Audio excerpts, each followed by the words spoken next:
from the beginning.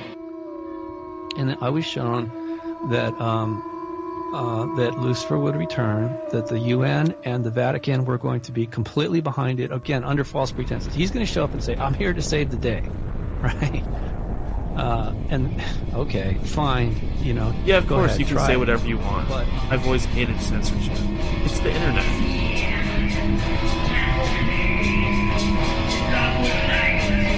Sometimes, you know, once they get you for your first love bite, well, it depends on how aware you are, right?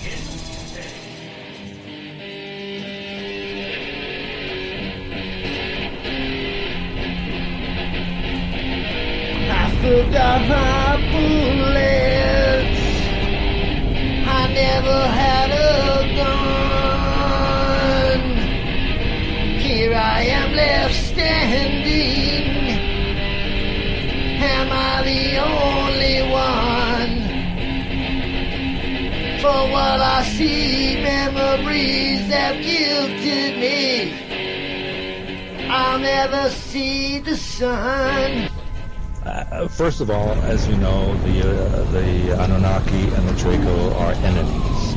Second of all, underneath Baghdad was a stargate that was created by the Anunnaki so that they could transfer from Jupiter to the Earth.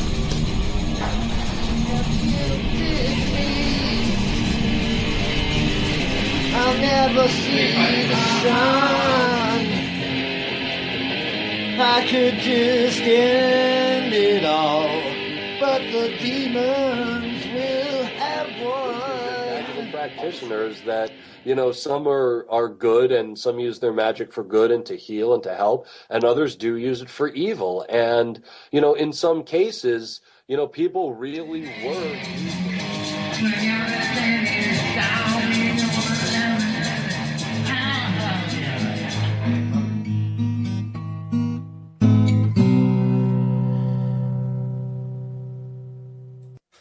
This is too much sometimes. From the broken ruins of Babylon.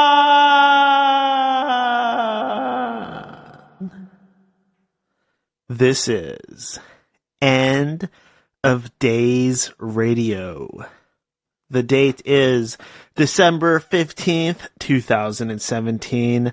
I am your host, Daniel, coming at you all the way from the shimmering Emerald City right here in the heart of the Pacific Northwest. Today's show, we will be talking to V from the Red Pill Hardcore podcast. We're going to catch up with him. We did have an interview with him about, I don't know, half a year ago or so, maybe not quite that long. Fantastic interview. We talked quite a bit about the things he's been going through, the hacking, the gangstalking, doing his show, trying to stand up to the man. We'll be talking to him again. And of course, remember to stay tuned after the break. We do have a few things to talk about, a few things to talk about. So stick around and remember to go to endofdaysradio.com for everything End of Days Radio. A lot to talk about. So we're going to go ahead and get started and bring V on the line. There have been quite a few things going on in the End of Days Radio world, but we will wait until after the break. So let's do this. Let's get into it. Let's dial him up. Let's reach out and touch somebody. Drink a little bit of my coffee here. Get ready. Hello. Yes, hello. Is this V? This is V speaking. Hey V, welcome back to your second ever appearance on End of Days Radio. I am very happy to hear from you again. Yes, it's great to be back on. Yeah, that was quite the controversial show that we had with you on here. I think it was a little less than half a year ago. We really got into it and really got into some of this gang stalking stuff, which has been a problem for a lot of my listeners and a lot of people that I've been involved with over the years I've been doing this show. Is that so? Really? Yeah, definitely. I mean, of course, it's not everybody, but every so often somebody comes to me and they tell me, Daniel, this is what's going on. This is what I did. And this is why they're after me. And this is what's been happening. Wow. See, the thing with the gang stalking, well, I'll tell you this. I am the director of intelligence for my militia, and my militiamen have all been gang stalked. And I told them what to do to get rid of the gang stalkers. I told them, you get your camera, your phone camera. You approach these stalkers. You tell them what your name is, and you ask them for their name and why they're stalking you. And I'm going to tell you what, all the gang stalkers, poof, gone. Because they know if I get a hold of any of these videos, that I'll put them on my TV show and put them on blast. All federal agents have left my militia alone. Yeah, it's very interesting because, in my opinion, it's been proven without a reasonable doubt that this stuff is very real. We've seen the papers and documents highlighting the stuff where people were getting paid to go online and harass and misdirect harass people and misdirect conversations. We know that for sure. In the stuff going on during the presidential election, it was proven that there were people getting paid to go in there and cause rioting and cause disturbances and violence and things like that. I really think the evidence is out there for any plain everyday individual where they can go online and they can look this stuff up and see the proof right before their eyes. Absolutely. I'm doing my best to expose all of this as well. And how have things been going for you? I know that you've been right in the middle of a lot of this stuff, and it's been a while since we talked to you. And last time we talked, you were being heavily harassed, and you were actually in the process, or you had just left the country. So please, V, fill us in on what has been going on with you. Well, I do still live in Poland. I'm based here in Poland. I've actually been picked up by TLB TV, Liberty Beacon Television Network. So I now have a TV show. I no longer do radio. The Red Pill Hardcore is now a TV show. It can be seen via internet at tlbtv.com. And I'm usually on the front page. I'm a front pager already for the network. And so yeah, I'll have a tab there. You just click on the Red Pill Hardcore, and you see my entire, I guess you can call it filmography. And speaking of which, I did an episode on gang stalking. It's called, Gang Stalking COINTELPRO. And I put it out there. It's actually a tribute to T.I. It's an individual by the name of... Well, I don't know his real name, but he went by Nappyhead Roots. He had a YouTube channel. And I did a tribute to this man because he actually confronted his stalkers, and he got incredible information out of them, recorded. And so, but he did end up killing himself, so it's a memorial tribute. Oh no! So he actually did he kill himself because was it just getting too intense? Were they really stepping it up with him? Was there some kind of illness going on? What's the story there? Not much is said. I just know I ran into a video, also a tribute to him, and it said he had died 2016. Yeah, that's a shame to hear. It does seem like the goal of these gang stalkers is really just to wear us down emotionally and mentally. Absolutely. And that's exactly what happened. Yeah, I've definitely had this broadcast interfered with at least twice over the past year.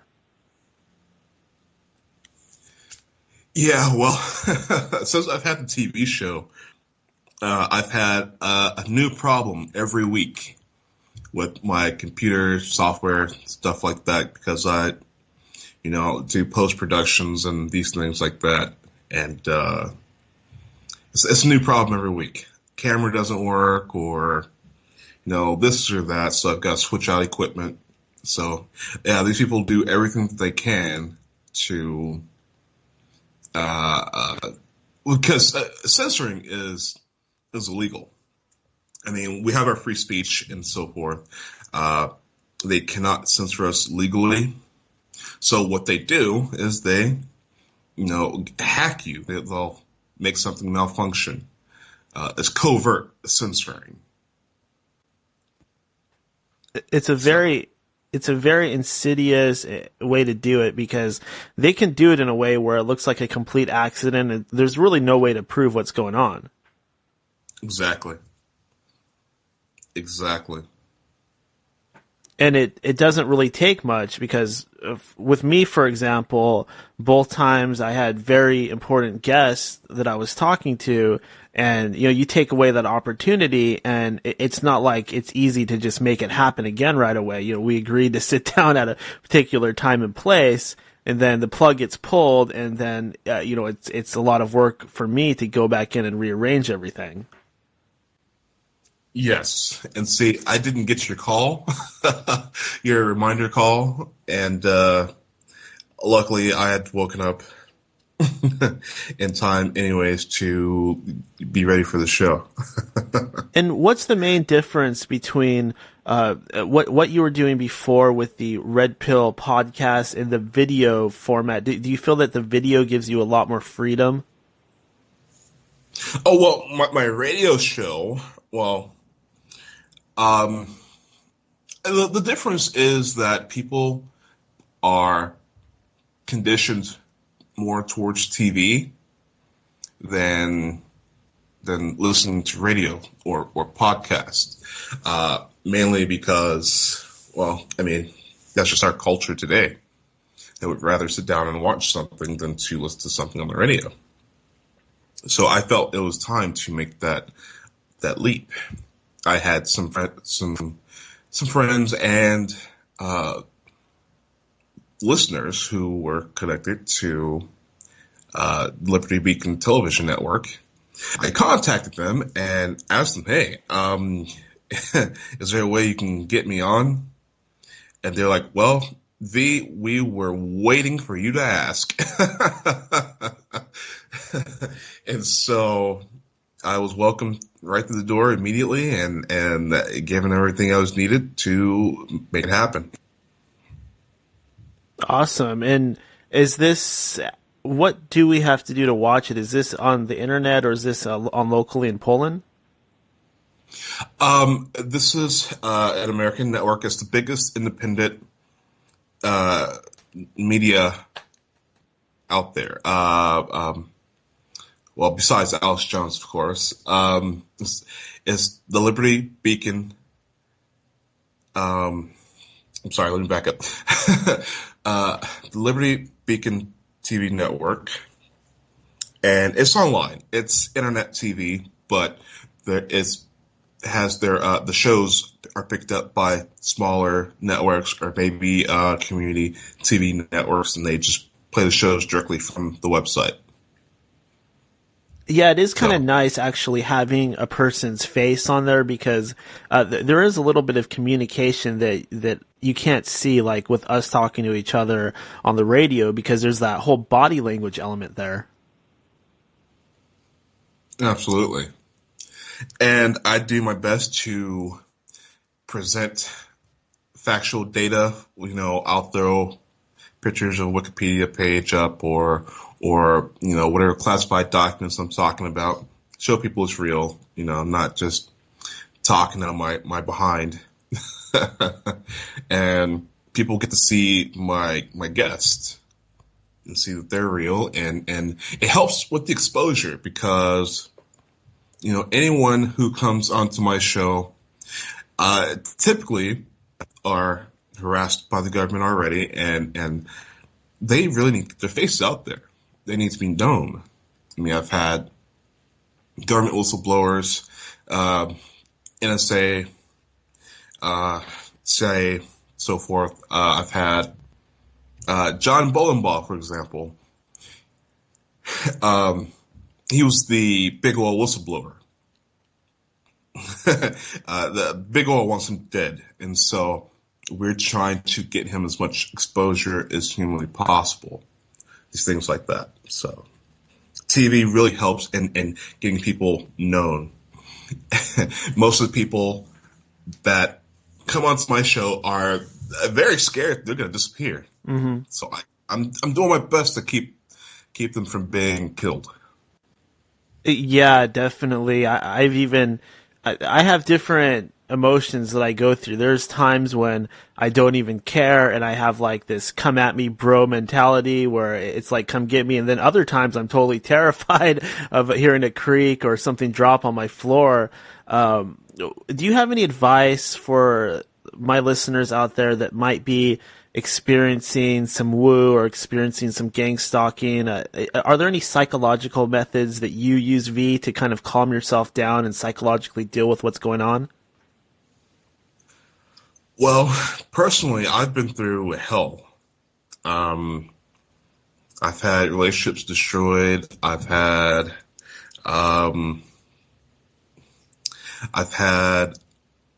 family members, my son, to which I've never been able to meet because of certain engineered situations, and I did not get to meet him before he died. He had a congenital heart defect condition. So when it comes to fear, it's just not something I have. I know I have a duty. I know I have that same come at me bro mentality. I've got that 24/7. So, but as far as the listeners protecting themselves against gang stalkers, they need to document everything. If you're experiencing computer hacking, you need to document everything. Video, record. Get your cell phone, get your camera out, whatever. Record everything weird that you may be experiencing. And hey, you can submit those videos to myself or my media, and we'll get that out to the public. See, the thing is, these governments, the New World Order government, the evil eye may be watching you, but the only thing more powerful than the evil eye is the public eye. And so that tends to cast light upon these demonic fleshbots, these psychopathic fleshbots who are trying to run the world. And that whole concept you bring up, the idea that there is a demonic element here, is that what's going on? Are these people indeed being possessed by some sort of demonic hive mind, which is perhaps influencing them or directing their actions? Well, no. It's again, it's psychopathy. These people are less than human.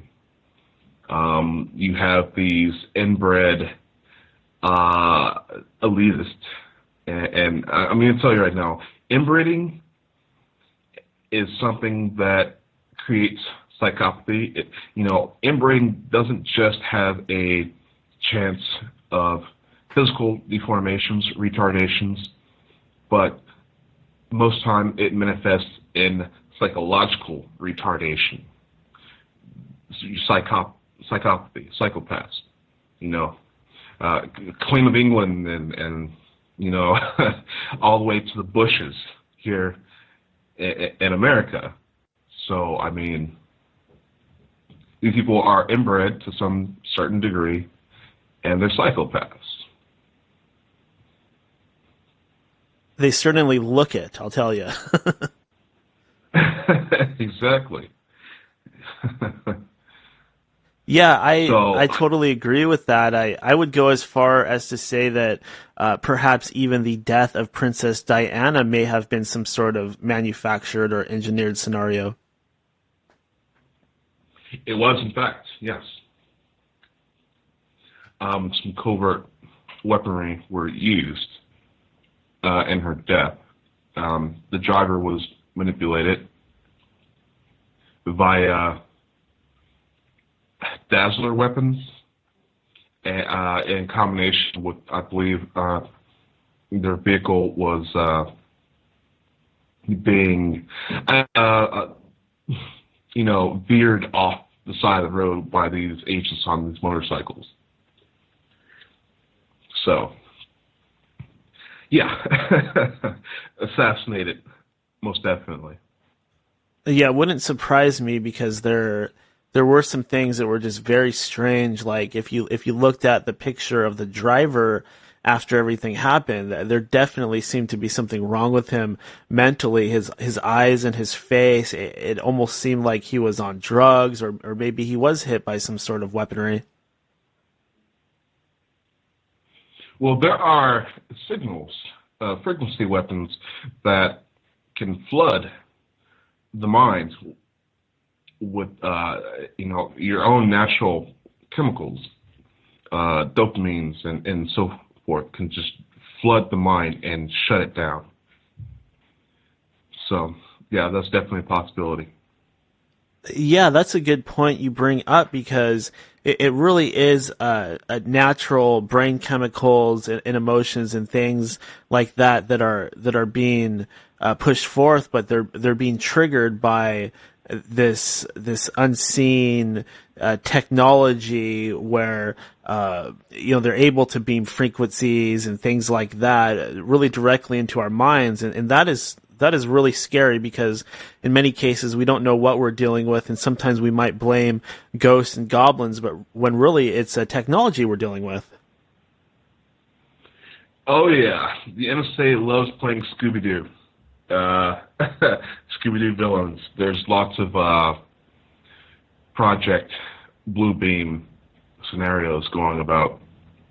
They'll make a house seem haunted when it's not, and freak people out, make them move. Government swoops in, buys that property, or some other person of interest buys that property, and it goes on from there. So. And one of the recent big things in the news has been this shooting that happened in Las Vegas. I did want to ask your opinion on that. Was that do you feel that may have been one of these false flag shootings? Oh, yes, of course. False flag shooting all the way. Nothing in the story matches if you really investigate it. And, this guy, targeted individual. I'm going to tell you right now, most, if not all, shooters since 1960 have been targeted individuals. The DC shooter, okay, he's ex-military, and, one day he just snaps and wants to go and shoot people. No, that's just because he was Manchurian candidate. He snaps, and it gives the government a reason to demonize our veterans. Now, why would they want to do that? Well, because they know, for one, these veterans have seen too much. It's sort of like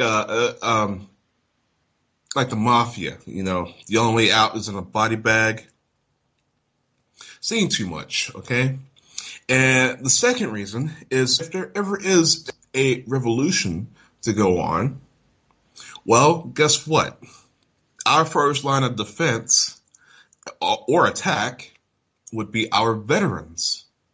Because our veterans are supposed to stand for the people, not the government.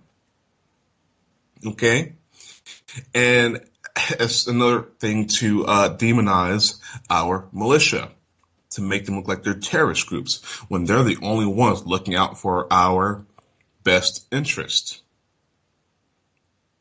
So, And obviously, gun control as well. And would you recommend for an individual to carry a firearm for self-defense purposes? Absolutely.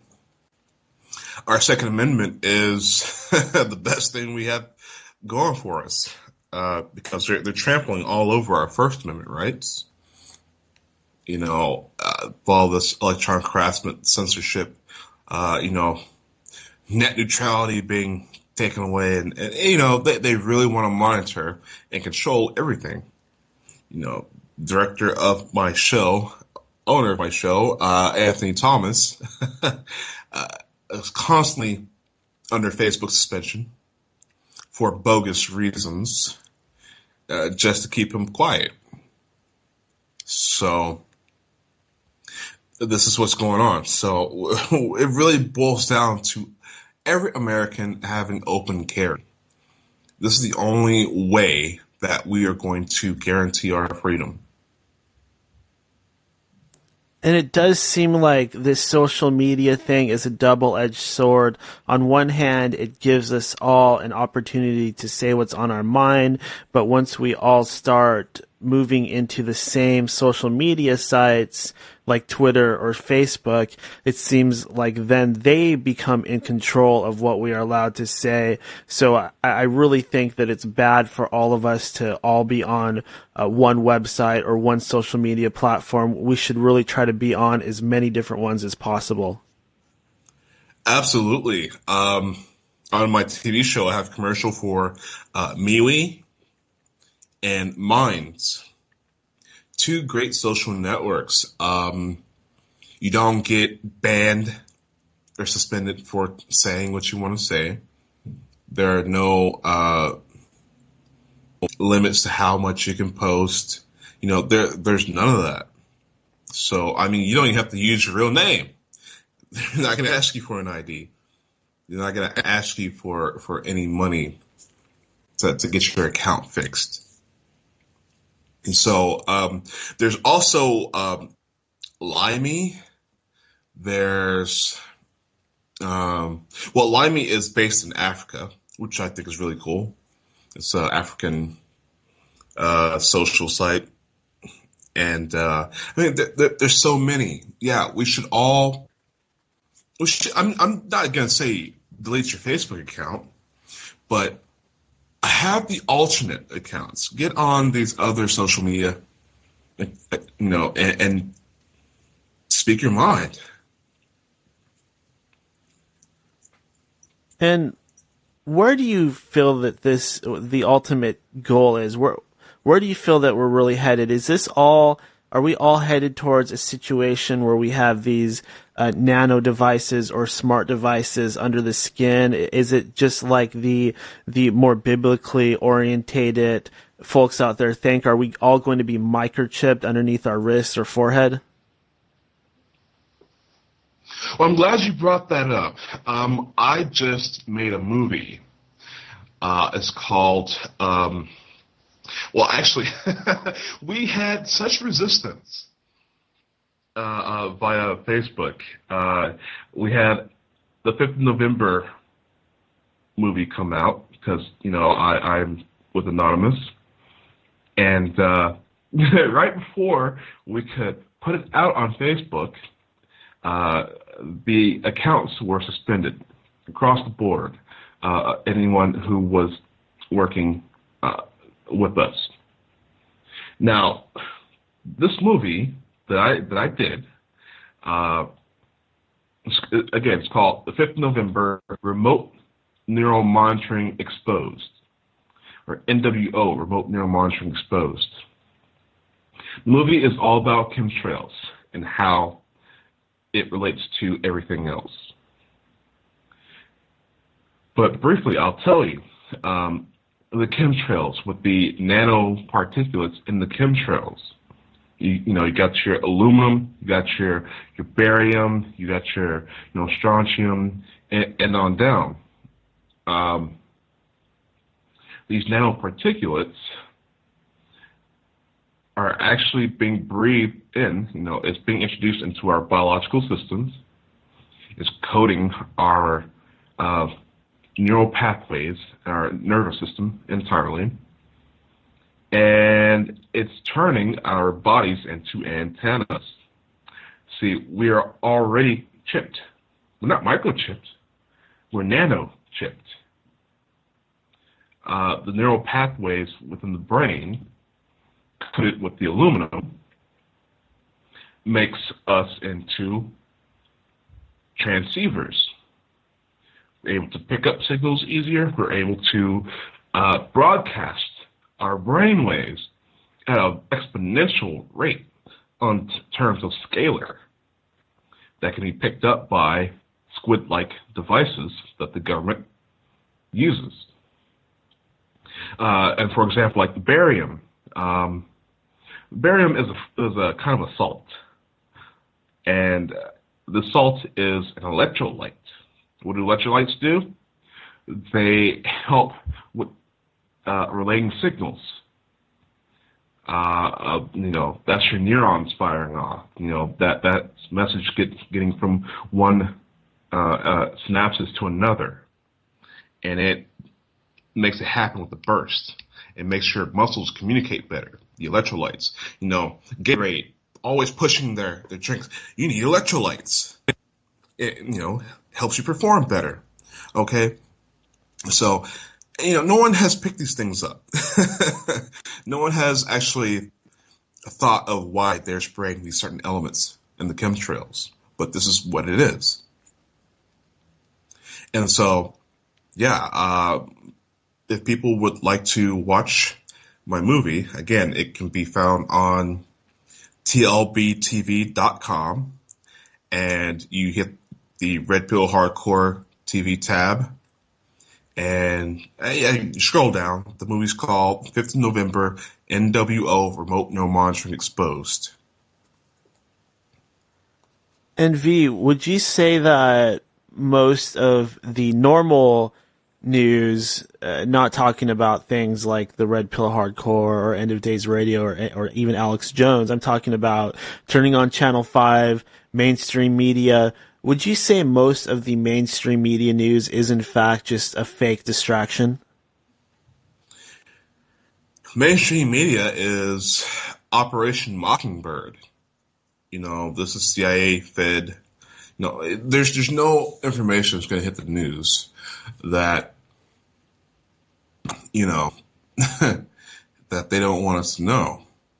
The CIA controls the information. Now, some things happen to leak that's not supposed to, like Pizzagate, for example. That was completely intentional. That was real news, for once.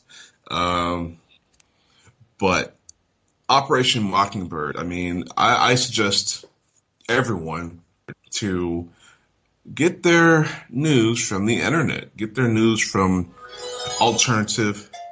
Oh, sorry, it's my cell phone.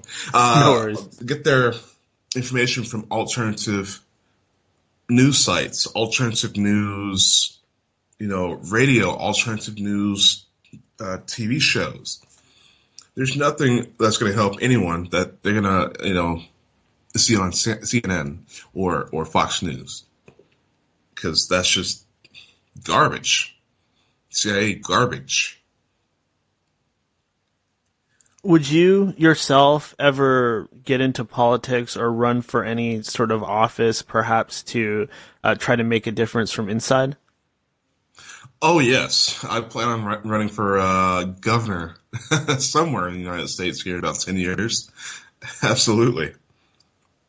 Okay, nice. Yeah, that's interesting. Do you have any certain issues that you're going to go after? Are you going to kind of just do it to raise awareness, or are you seriously going to try to get elected? I'm seriously going to try to get elected. Everyone loves Jesse the Body Ventura as governor, and especially for his work after he was governor. And, I'm doing a reversal. I'm coming out with the truth, being a truther, and, going to go from there. And I know even he has had his issues with his show actually being shut down at some point. I'm going to tell you, quite a few years back when he had his conspiracy TV show, there were times where I would try to tune into True TV, and his show would be up next, and it'll be blank. No broadcast for 30 minutes, and then it'll come back up. It's like, wow, they really just censor Jesse Ventura? I found it to be very amazing. I give him credit. There's no doubt he's been a little bit of an inspiration to me as well. I mean, the guy, he's got quite the set of balls on him. He just goes in there and he doesn't seem to really be afraid of confronting anybody or tackling any issue. Because he's Jesse the Body Ventura. Yeah, absolutely.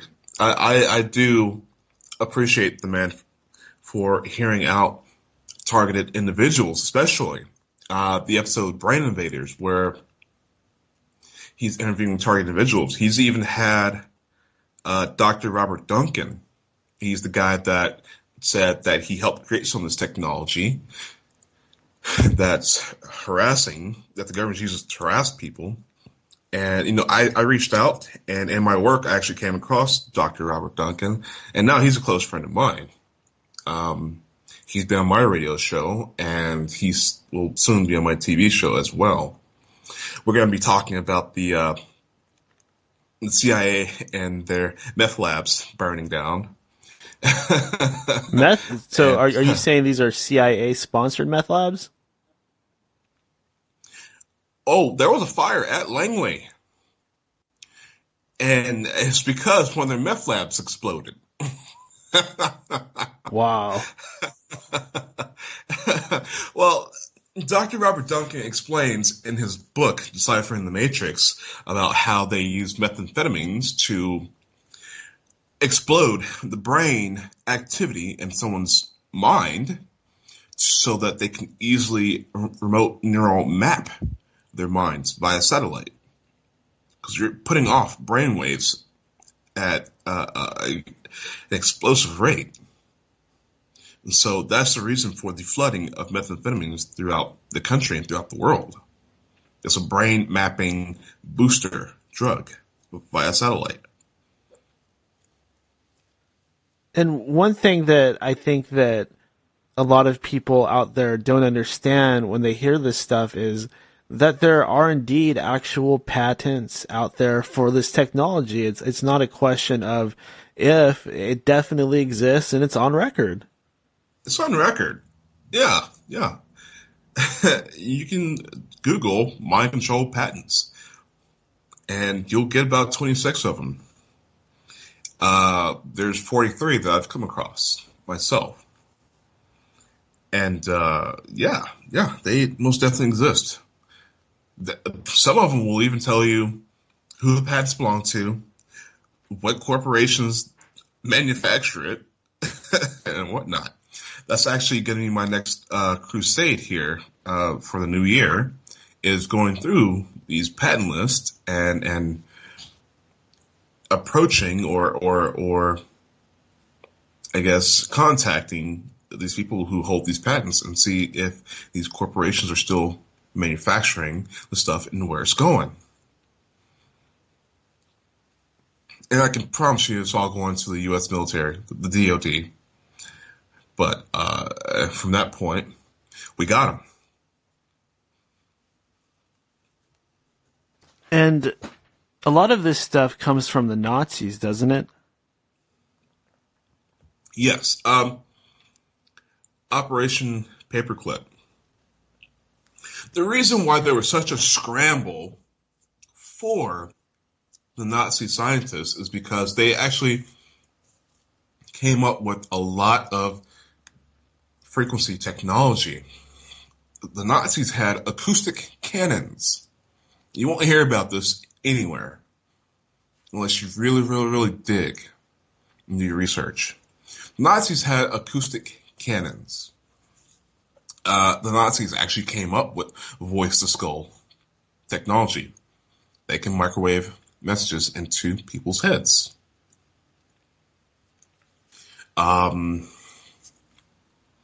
There's many technologies that they had been working on, and the U.S. greedily wanted to scoop them all up. Instead of putting them to death for their crimes, no, the U.S., which is the death engine of the world that only profits on warfare, wanted these scientists to keep that edge. And that's why we have that edge today. I mean, we know the U.S. has a Navy which has been deployed all around the world. I mean, when's the last time a Navy battle has been fought? I'll ask you that first. Oh, that's a good question. I would probably have to go all the way back to World War II to really have any sort of real legitimate battle. Okay, but yet we have a Navy deployed all across the world on almost every seaport. We've got bases everywhere around the world. The military intelligence, the naval military intelligence, are relaying mind control signals and technologies everywhere, also having to do with weather warfare. Okay, this is your HARP and your miniature HARP. They have literally miniature HARP boats that float around the oceans. Now, if there's a country that is giving us problems, well, they'll hit them with weather warfare and mind control to create turmoil in that country. And then guess who comes in and saves the day? The UN. And establishes imperial rule. It's all one giant mind F. Yeah, it's funny that we're on this subject because I do recall that in the news, probably about a month or two ago, there was some case of some American diplomats. I think it might have been in Cuba, and they were hit by some sort of mysterious sonic weapons. Absolutely. And us TIs, we are taking that story and we're running with it. We are running with it. Yes. Again, acoustic weaponry, LRAD type of stuff. It's actually not that new of technology. It's quite old. But I think Cuba wanted to make an example saying, yeah, we have the technology as well, so you might as well get out of here. So, I mean, this is Cold War technology. People understand that the Cold War was not about, just information war with Russia. The Cold War was about developing weapons that did not have to rely on nuclear power. The world saw the devastation of nuclear weaponry, and they wanted something more effective, clean on the environment, and covert. And they got their weapons. They got their psychotronic weapons. They got their psionic weapons. They got their cancer beaming weapons. And they have their intelligence that can interface with anyone's mind at any second. Dial them up like a phone with this chemtrail laced neuronal technology that they have. That is some pretty scary stuff. I see it myself. I mean, I can tell you that both of the shows that were shut down when I was trying to broadcast were actually about chemtrails. Both times, it's very strange, and I see them above my house all the time, and there's just way too many for it to be something natural. They'll actually be in a crisscross pattern sometimes, right next to each other, almost as if the local area is getting crop dusted. Exactly. Well, when you want to, when you're doing that crisscross pattern, you're seeding, okay? Often they'll say, "Oh, they're cloud seeding." Well, 90% of the time, these chemtrail clouds are entirely too low for them to be seeding in clouds. So, what is it that they're seeding? Well, they're seeding our minds, our bodies. Yeah, that's a good point. It does. Yeah, I often hear the weather manipulation thing, but yeah, there doesn't seem to even be any clouds there a lot of the time. It's a perfectly clear day. I'll look up at the sky, blue as can be. I'll come outside a couple hours later, and that same crisscross pattern, and I can't even see the sun anymore. That's very disturbing. I am a human being on planet Earth. I should be able to get hit by the sun's rays directly without being filtered through some kind of mysterious whatever it is. Well, and they'll want to tell you that, climate control because, global warming. Yeah, no. There's no global warming. Actually, if there is global warming, it's because all the ionospheric heaters that are bombarding our atmosphere, and it's acting like a greenhouse effect with these chemtrail clouds everywhere. If we're getting warmer, it's because they're baking us. Is there any artificial intelligence aspect to all of this? Yes, absolutely. Oh, wow. When someone is getting voice skull is the old terminology. That's just microwave voice being put into someone's head. Excuse me. But the current technology is synthetic telepathy, okay? It uses scalar waves. Scalar wave technology, scalar wave energy. And this actually allows a two-way street, telepathic, from you to the satellites relay to whatever agency, more likely the NSA. And they have quantum computers, okay?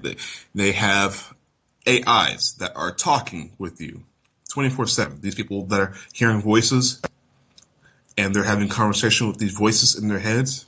This is the NSA's remote neural monitoring assault on someone to drive them crazy, to make them go do a shooting, to make them kill themselves, or to turn them to a mind control slave. Okay, this is what it is. It's an AI that uses neuro-linguistic patterning. It learns what you say, how you think, and it'll interface with you. It'll dig at you till it finds out what pisses you off, and then it'll constantly harp on that over and over and over. That's why you see people go on postal. It'll repeat. It doesn't learn. After that point, it does not learn. It's just going to sit there and harp on whatever pisses you off, whatever makes you sad, whatever a negative emotion it can latch on to. So the AI aspect of it is entirely real. And another aspect of the AI is that, again, with the NSA remotely monitoring everything, it's done through their quantum computers again. From everything you buy, from everything, from your experiences, what college you've been through, what education you have, what your job is, how proficient you are at your job, to what you come home and watch on television, to your every click on your computer. There is a AI examining all this data that's coming in to create algorithms to further enslave us, okay? If there are scenarios that are, for example, if you have an interest in something, you have a high aptitude towards something, you're mysteriously going to get these ads, go to DeVry and study here and get your degree and da da da da. And then next page over, there's something, an ad that you buy often, or something that you like to eat, for example, a special discount, da da da da. They want to put you in the system to where you work to your maximum potential, where you are spending all your money on products that you generally like, and make sure that you're entertained when you come home from work. See, a perfect cog in the system, okay? Perfect cog. You're not going to rebel. You're not going to look into politics. You're not going to look at the world and see how things really work, because you're distracted and you're working. Now, they're also using this AI to see who they don't want around. This is your techno eugenics, okay? This person's on a computer looking up this conspiracy website. They're flagged in the system, okay? Next thing you know, this person's having computer problems. Next thing you know, this person is having, other problems. A bank card won't work. And they'll slowly harass this person. Okay, there's an AI that controls all of this stuff currently. There's no, what is the future? Will there be an AI? No, there is currently an AI at work right now from NSA headquarters. It's making a lot of people's lives a living hell. Could this AI even manipulate or control a romantic relationship? Absolutely. But generally speaking, when you talk about love intelligence, they will actually have someone on that personally. That I've experienced this personally myself, where I've had online relationships that have suddenly ended. The only reason that I'm able to find is that they were given a message from me saying I never want to speak to them again, when I, in fact, never wrote such a message. So they'll end your relationships if you have them online. They'll mess with them big time. They will send let's say you're cheating on someone, and they'll send the text or whatever screenshot of what you said to your partner. This is the NSA's love intelligence unit. This is where your tax dollars are going, ladies and gentlemen. And it varies. It goes along so many ways with this social engineering. These psychopaths aren't just happy with controlling, actual governmental issues. They want to control every aspect of your life. And they have tried to control every single little aspect of my life, from, what I want to drink, what I want to eat, what I want to watch on my computer, to who I want to lay in bed with. Yes, they will try to control every scenario. It's it's social dysgenics right now, but it's going to be controlled by computer. Yes. Could this AI, could it be perhaps the false prophet from the Book of Revelations? No, it's just a tool. I wouldn't go that far. Well, okay, that's fair enough. But the point is that this thing, like if you see a homeless person sitting there in an alley and they're getting up and they're swinging at the air and they seem almost like they're trying to communicate or fight with something, it sounds like it's probably this artificial intelligence.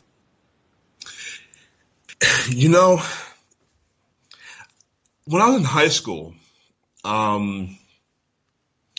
I used to see this guy around the school. I think he went to the same school, but he was always by himself. He would actually sit by himself outside, and he would always flick off the air. Like I asked my friends, what's he doing? Who's he talking to? Like, I don't know, whatever. He's always flicking off the air. Randomly he would say, F you. And it hit me like a ton of bricks when I, started getting targeted. It hit me like a ton of bricks. Oh, that's the issue this guy had. Okay, so now I have to deal with it. All right. Well, let's go through this. And so I've been going through it ever since. There are times that I have gotten so dangerous with the information that I have, they flat out left me alone. But I kind of egg them on, like, come on, where you guys at?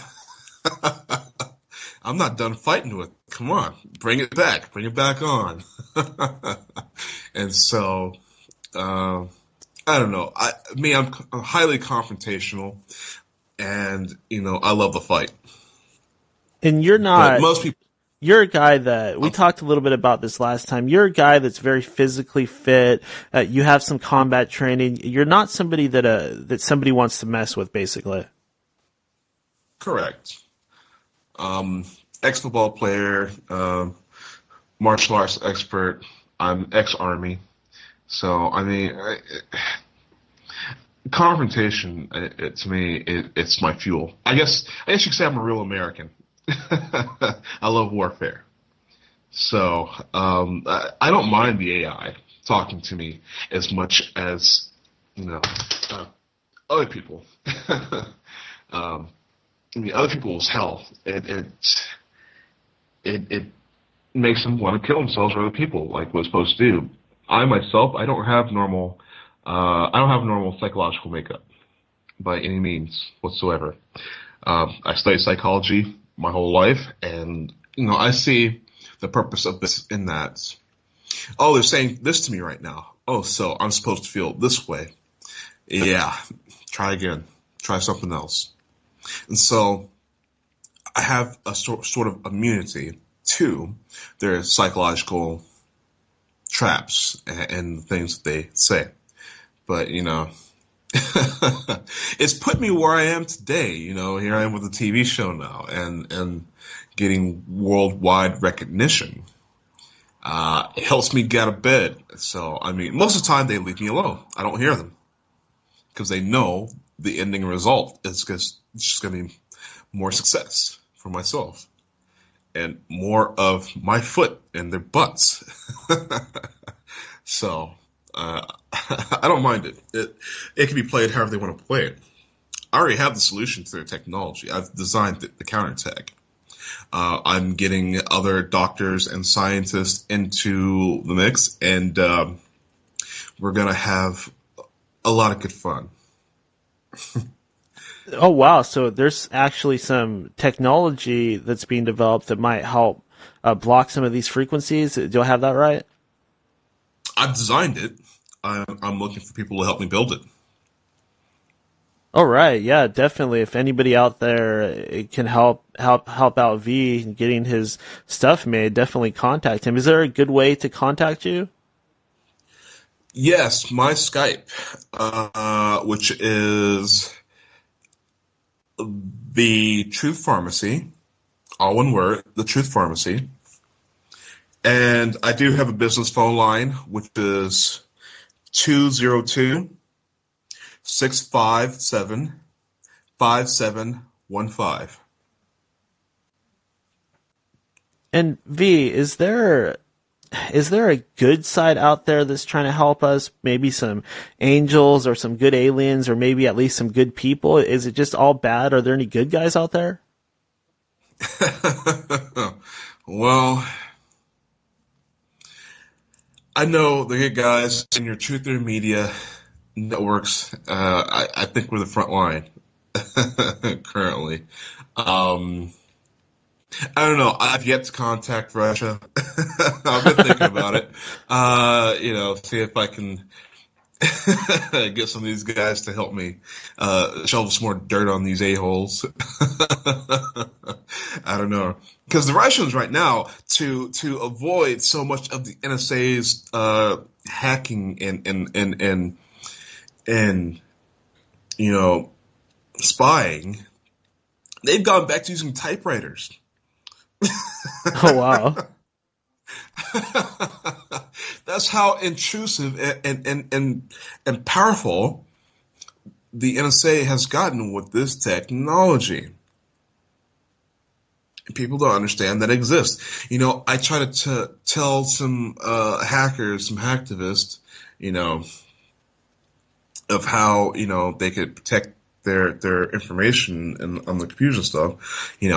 There are certain kinds of shielding you can have for your computers, to avoid Tempest-like intrusions. And it's like, oh, I'm good. I use Tor. Like, I have the face palm sometimes. It's like, they just don't understand.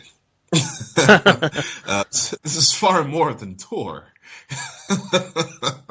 These people can literally pick up the signals emanating off of your keyboard. They know what you're typing. Yeah, it's a little bit more complicated than blocking your IP address, people. Yeah. And so, it's getting bad. It's time for a revolution. It's that bad.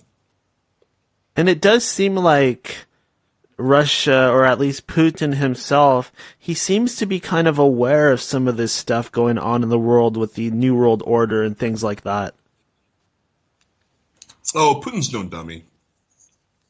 Yeah, of course he knows what's going on. Yeah, I mean, there you have it, folks. If world leaders are saying it's going on, are you going to argue with them, the people that have entire spy networks? Exactly. And what's too bad about this is, you're talking earlier about the voice to skull stuff. It really does seem like they actually target individuals that kind of have it rough to begin with, the outcasts, the misfits, the people that don't necessarily fit in. It seems like those are the ones that get targeted with this stuff, which is really sad. Well, again, this is eugenics. Dysgenics, if you want to be real about it. Those who are targeted are usually already individuals. And these people usually don't have any sort of moral, financial support of any kind. So they're easy to get rid of. No one's going to listen to them. They don't have money to pay lawyers, and they're real easy prey. Okay, this is how weak of a mob mentality that these agencies have.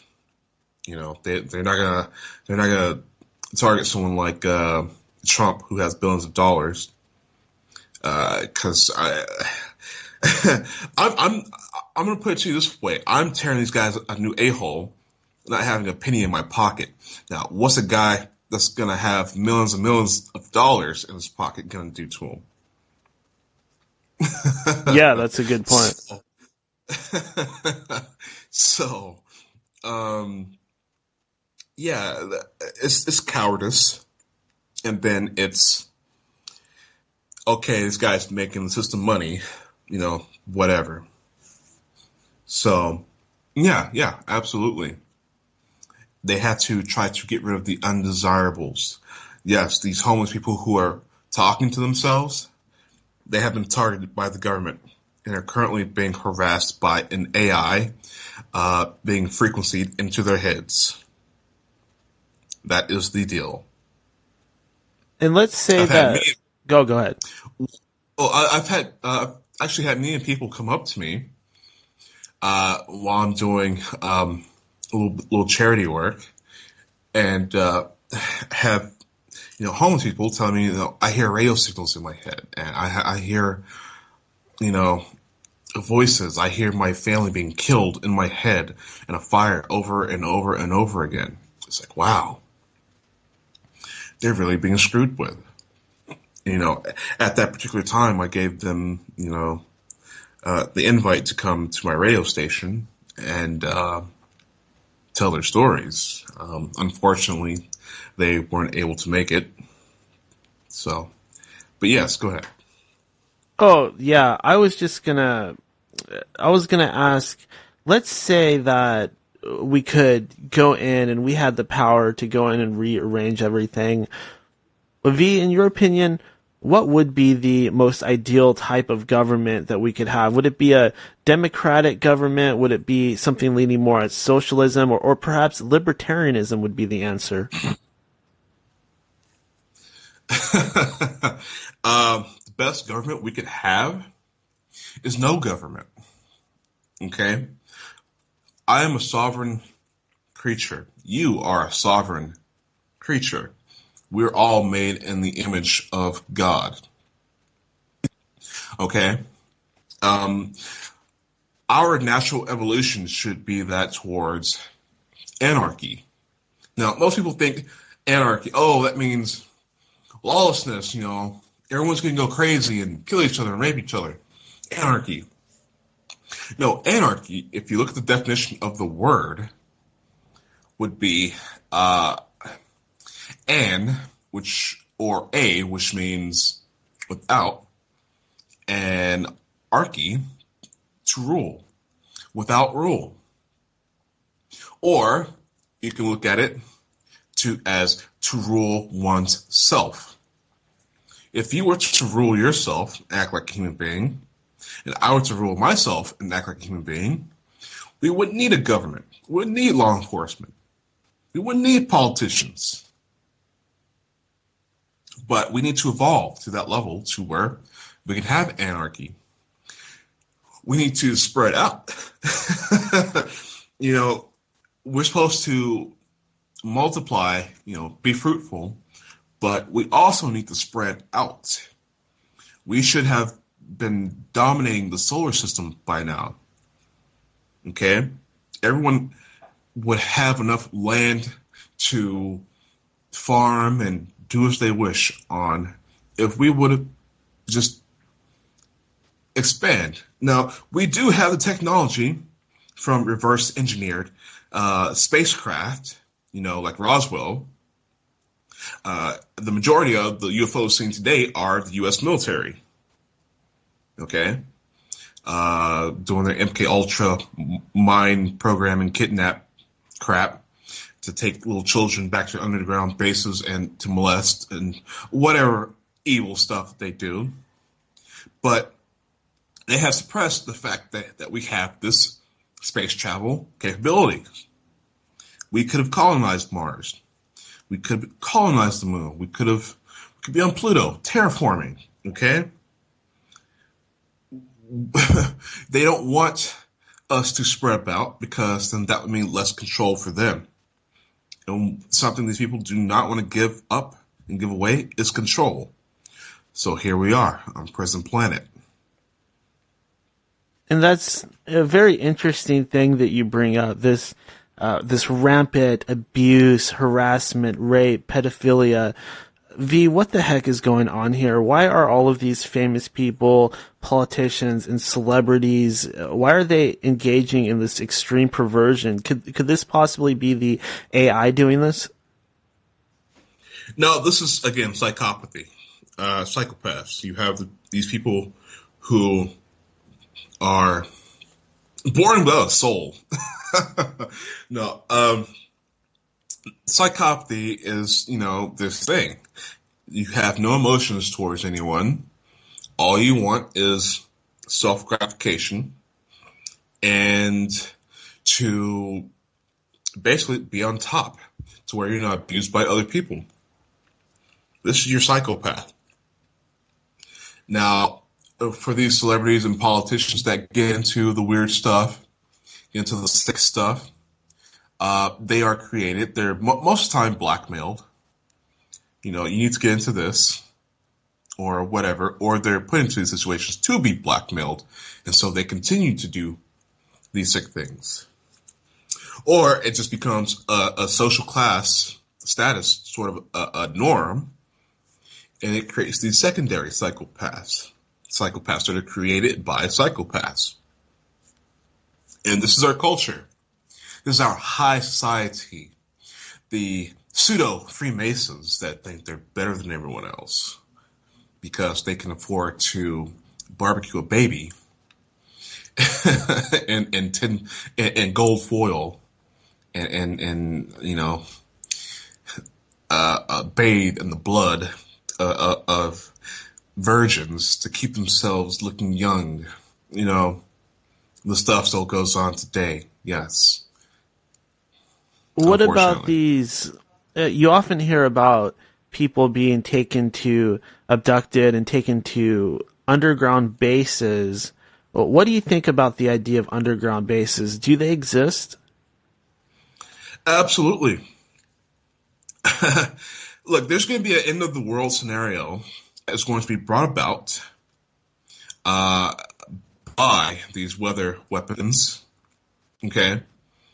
And the thing about it is these elitists are going to go on the ground with their few military personnel, because it's not going to be all of the militaries.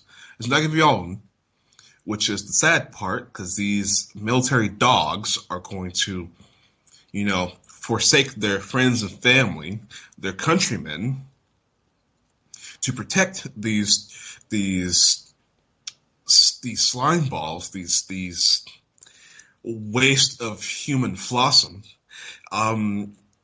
They're going to do everything in their power to protect these sleazebags, okay?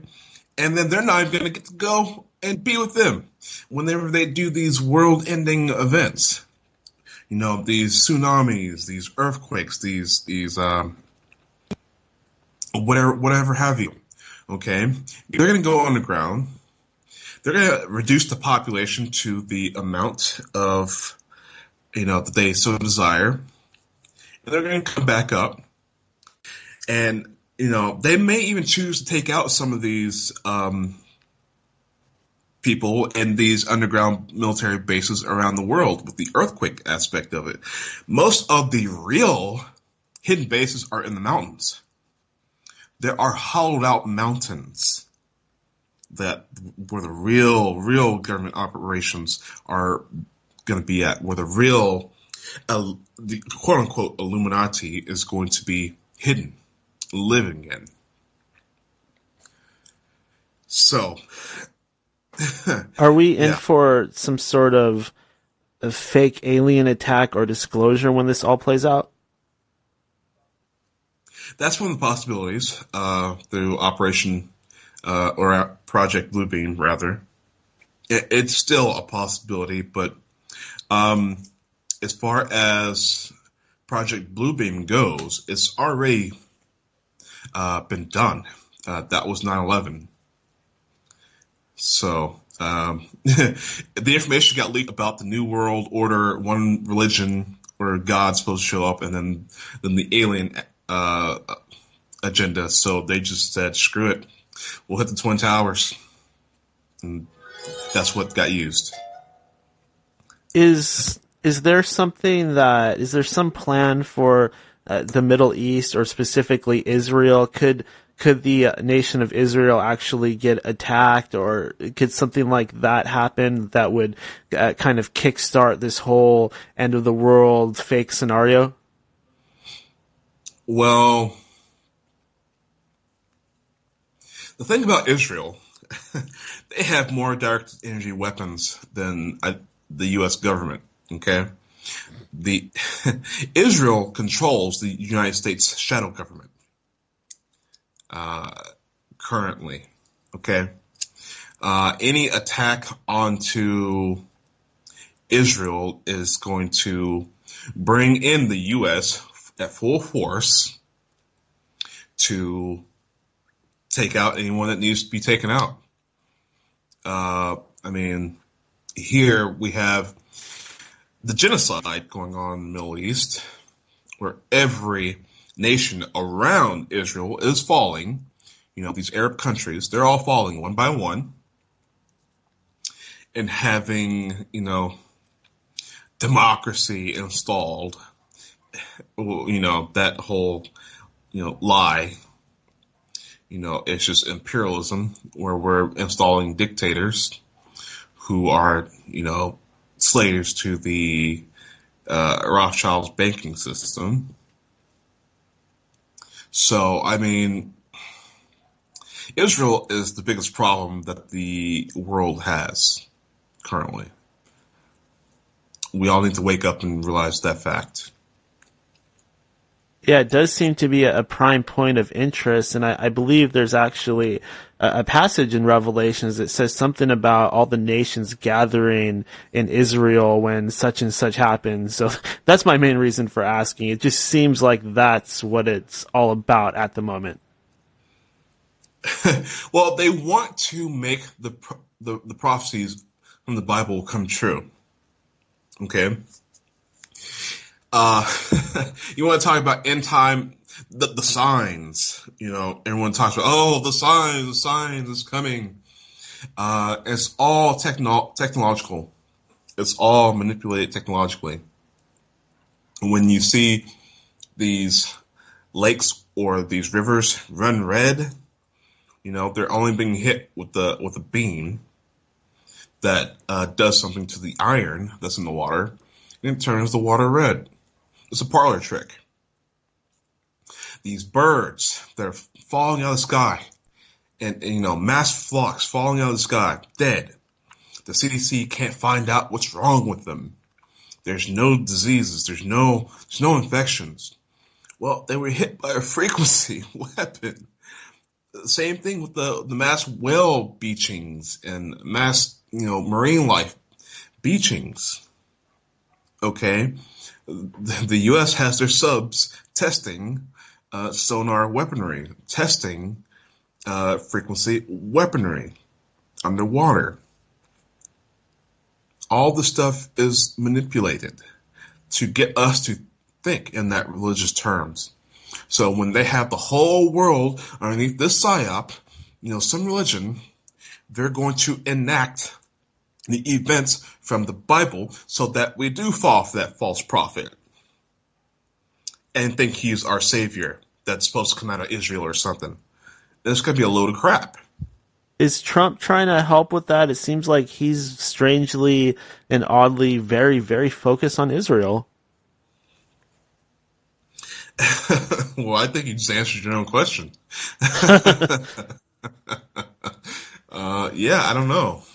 Trump has done one good thing since he's been in office, and that's arrest some very crooked CIA agents. Does he have any good in him? We'd have to wait and see. I wouldn't bet any money I have on him, but we'd have to wait and see. And earlier, V, you did mention a very dangerous word. You mentioned the R word. I don't mean retard or anything like that. I'm talking about revolution. People, please do not freak out about what I'm about to say. But V, how would we go about making something like that happen in some theoretical fantasy scenario where we did try to make it happen? Revolution, okay. We can have a bloodless revolution. If, let's say everyone's, kind of stored up for a little while, their supplies, and just said, screw you, New World Order. We're not going to work for a month till we have some demands that need to be met. We're not going to work. Everyone stays at home. Police officers, all the way down to the people that work at McDonald's. Everyone across the world said, no, we're not going to work for you. Piss off. These penny pinching bankers, these Rothschild, the richest people in the world are the ones that will cry over pennies. You'll get their attention. You'll get their attention if we just said, hey, we're not going to work. You would not believe the heads that would turn and say, okay, what do you want? We'll start meeting the demands of the people. And that's the way we can go about it. if we have to go full bloody revolution, everyone needs to start joining their local militia. I implore everyone to join your local militia. If you don't have a local militia, you can legally start one yourself, as long as you're not a felon. But, if time came down to actually having to fight for our freedom, you being a felon doesn't mean anything. Pick up a weapon anyways, go and fight. So, I have my militia. You guys can visit on Facebook, the People's Militia, the Red Pill, Minnesota People's Militia. And, we can get information. We can get these things going around. People, you need to contact your local militia, see what they're about. Who's the commander, who's the general. Find out what their values are, their belief systems. Get to know them. Get into fellowship with them, like it was a church. We all need to know our local civilian militia. Show them support. Donate money to them. Help them get their gear. Help them get their armor. They need training courses. Okay? We need to make sure that we, the people, stay in power. We, the people, need to govern. Okay? Not these politicians, we're not supposed to have a federal standing army. The Constitution says we are not supposed to be governed by a federal standing army, but yet here we are. It's time to get back to what's right, get back to family values, get back to community, get back to our Constitution. Tell these corporate jagoffs to go somewhere else and take America back. It does seem like, what you said makes a tremendous amount of sense, but it does seem like the real main way they keep us from all being on the same page and all standing up to them at once, which I do believe would work, is what they do is they keep us very divided. The old divide and conquer thing. They seem to really like getting the races pissed off at each other too. Yes. Well, okay. I'm a very good-looking black man, and so is Anthony Thomas. Here, Anthony Thomas is the Director of Intelligence for our militia, and also Director of Intelligence for the Black Panther Party. Control of a white and black group. We're all one family. We're going to fight together when it comes down to it. Very good. I like it. And V, I do want to, we've talked about so much. We've talked about revolutions and politics and mind control and technology, but I do like to kind of go into some lighter stuff at the end, perhaps get to know you a little bit better. V, what sort of fun stuff are you into? Are you into any particular movies, TV shows, or hobbies? What do you do when you're not fighting the great evil out there? Whatever my wife wants me to do. Okay. So I should ask her. Yeah, you should ask her.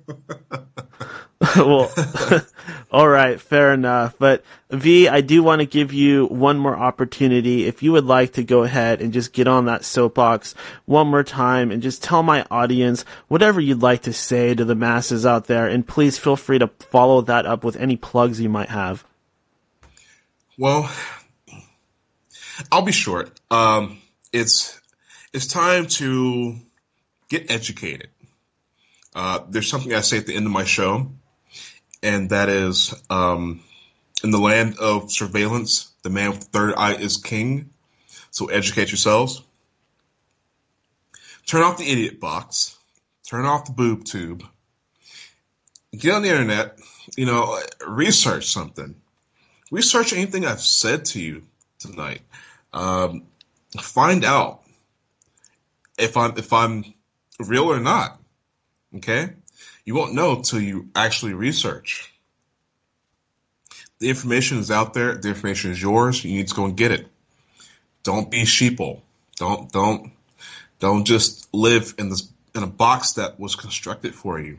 It's time to chew your way through that box and experience the real world. Get out of the matrix. It's time for you to join the rest of us who are being abused and tortured, and to help free us. Free yourselves. And I guess I'll just go ahead and plug the movie again. You can go to tlbtv.com. Click on the Red Pill Hardcore tab. My entire filmography is there, from the first show to the most current. But the movie is the 5th of November, Remote Neural Monitoring Exposed. Now, I did a second video presentation explaining in depth what the movie is about. I went to the science, and that video is called The Secrets of the New World Order Shadow Government Technocracy. So I'll go into detail about how the remote neural monitoring is made possible via chemtrails. So please also check that out. And I've got a new show, a new episode out every Friday at 2 p.m. Central Time. So please don't be afraid. Go ahead and check it out when it comes out. And also, I have a rap album coming out here next year.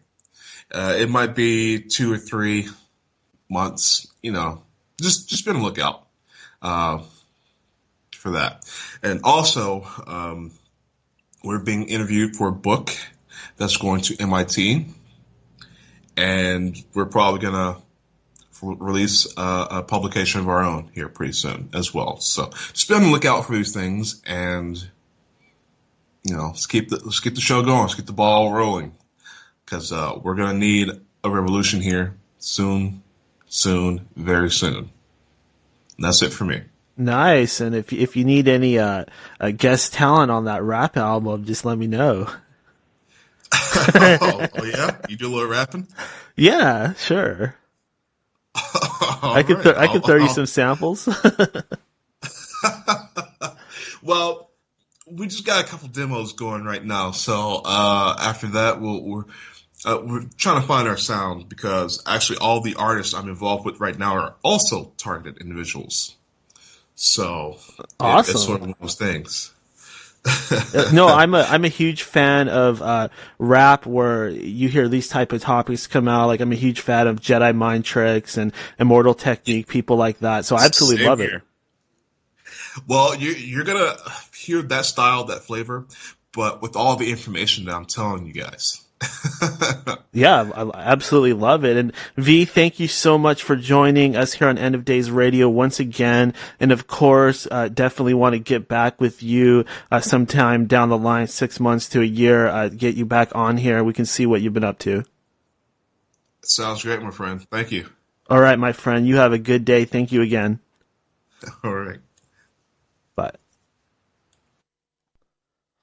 All right. That was V from the Red Pill Hardcore. It used to be a podcast. It is now a visual show. So please check him out.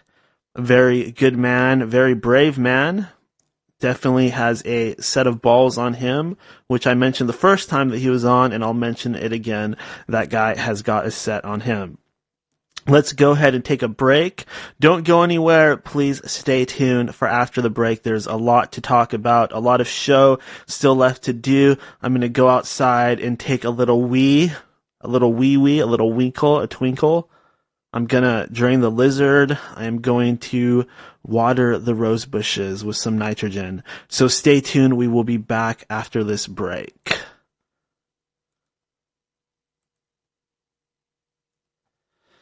Hello and welcome back to End of Days Radio. I am your host, Daniel, and I am very excited to have you here. Remember that call-in number is 209-348-9810, or just add Ninja Shoes 777 on Skype. Why don't we go ahead and start off with a news story? Yes, this is our news and wrap-up portion of the show. For some of you, you dread when this segment comes on, and for the rest of you, you absolutely love it. So let's go ahead and get started. Our first news story of the day is coming from newatlas.com. It looks like ancient giant penguins could have looked us in the eye. How interesting. Scientists have discovered that the waters off New Zealand were once the home of a penguin so large it could look a full-grown human in the eye.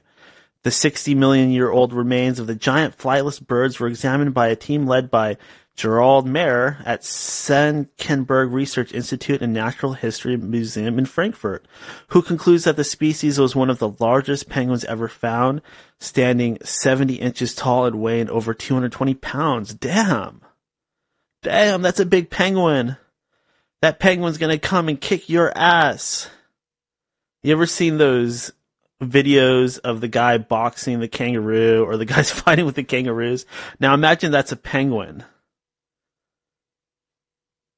Yeah, giant penguins. Penguins that could easily beat the shit out of you, pick you up, slam you on the ground, peck your eyes out with their big giant beaks, possibly even sexually assault you. No, I'm just kidding. They're not going to do that. But isn't that interesting? Giant, huge penguins that could look you right in the eye.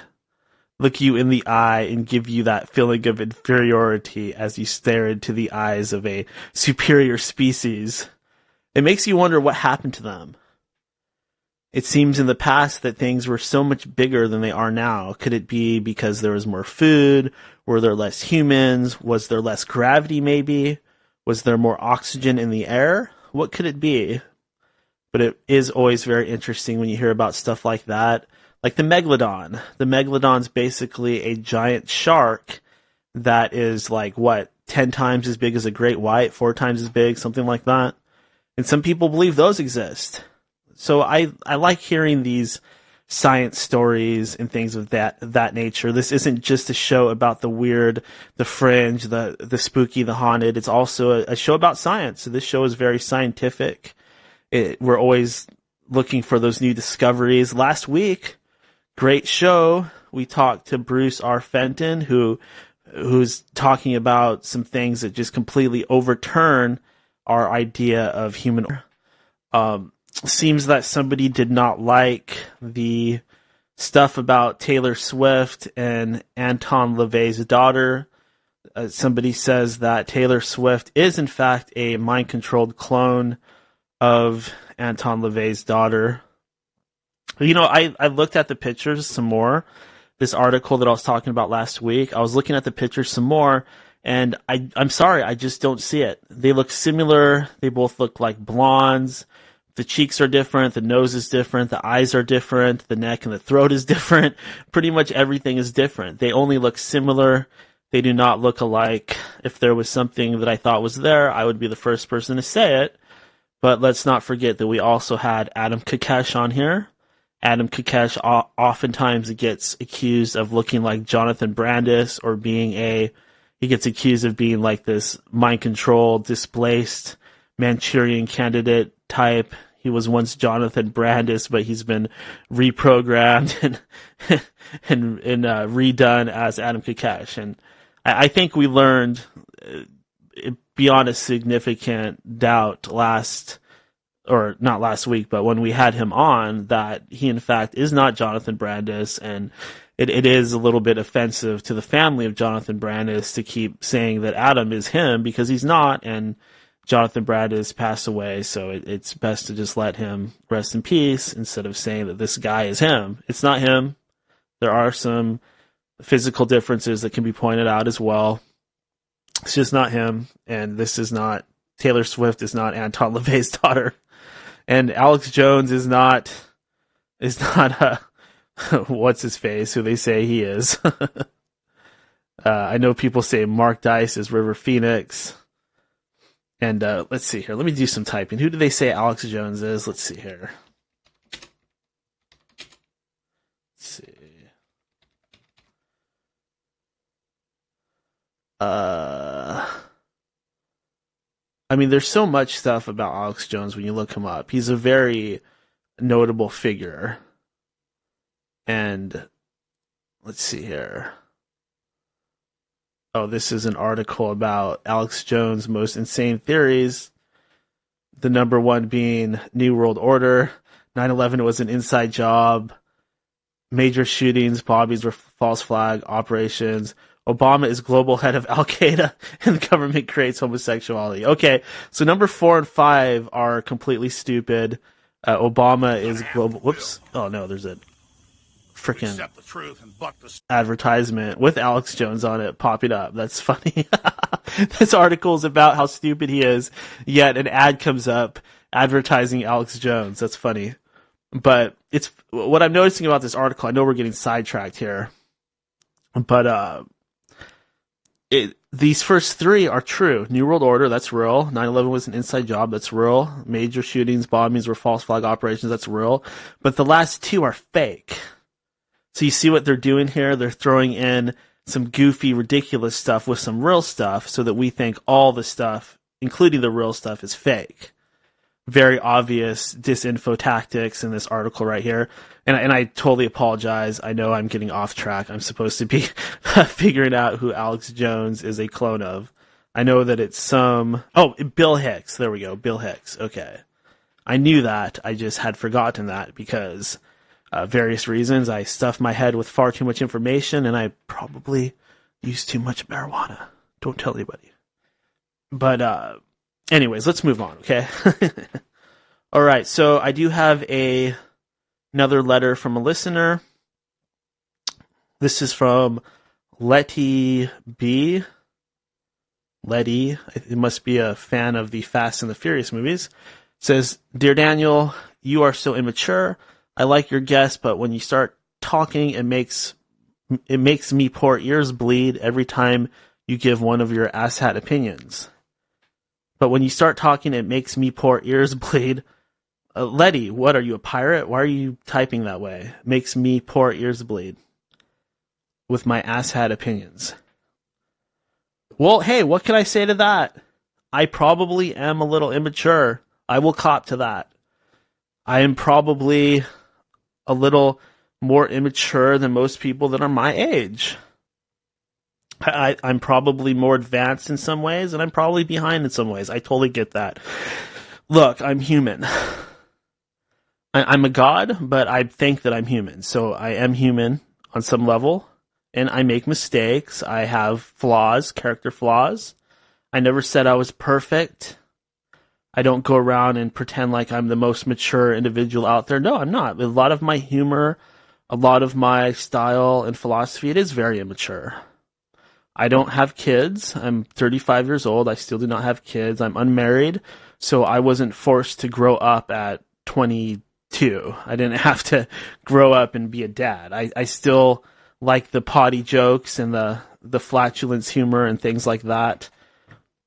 That's just my type of humor. I don't know what to tell you. I suppose you could say that the creators of South Park are immature since they're making a show about, pieces of poop that talk and stuff like that.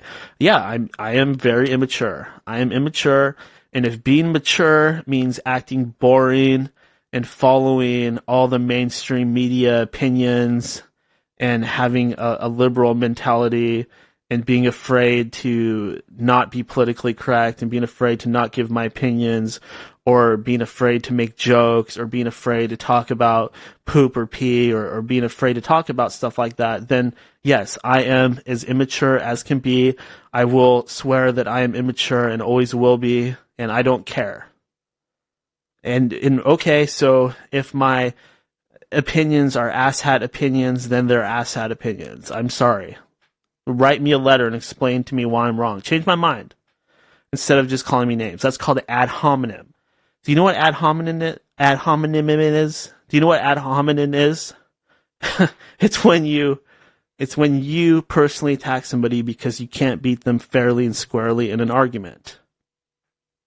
It's like let's say we're arguing about what color Barney is, and you say he's pink, and I say he's purple, and you start getting mad, and you start calling me a douchebag and an idiot just because I don't agree with you. That's called ad hominem, and all that does is it exposes you as the unintelligent, miserable son of a bitch that you are. As opposed to exposing me, you're just exposing yourself when you do that, when you attack me in an ad hominem fashion. Oh, I'm going to need some coffee after that little rant, that little mini rant. Yes, I am back on the caffeine. I find that it helps me do many things, including pee and poo. Coffee is great for helping with that stuff. No, seriously, don't drink too much coffee. It's bad for you, but it's a great crutch if you need it. I live in Seattle, so I have to drink coffee, like 24/7. It's always rainy here, and I am always drinking coffee. Just remember that before you move to Seattle.